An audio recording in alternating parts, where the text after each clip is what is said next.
Բոսինյան։ Անդավցյանի։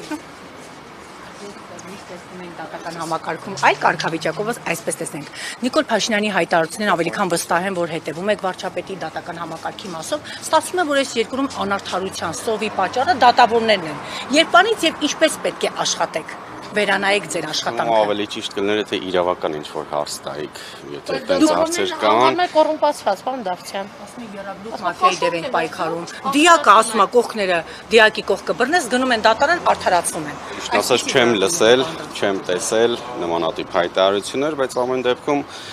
չեմ կարող մեկնաբանեմ։ Ինձ թվում է ճիշտ կլինի, ով համապատասխան հայտարարությունը կատարում է, իրանից էլ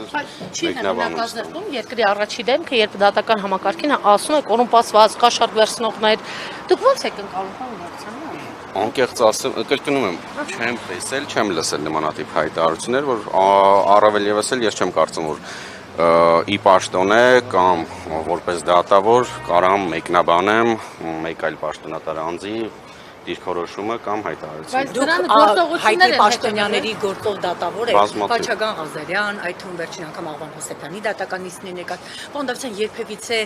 ճնշումներ եղել են ձեր վրա, SMS-ների միջոցով, զանգերի միջոցով։ Երբևէ որևէ ոչ զանգ, ոչ SMS, ոչ քողարկված, ոչ ուղիղ, որևէ տարբերակով չի եղել։ Ես չեմ կարծում, որ ես այն դատավորն եմ, ում նկատմամբ կարելի է նման նույնիսկ միտք ունենալ, որ հնարավոր է Տիգրան Դավթյանի նկատմամբ ճնշումներ կան եղել են կամ կանան լինեն, չի եղել ու վստահ եմ չի լինելու, եթե նմանատիպ փորձ լինի, համապատասխան իրավական գնահատականը կստանա։ Շնորհակալություն։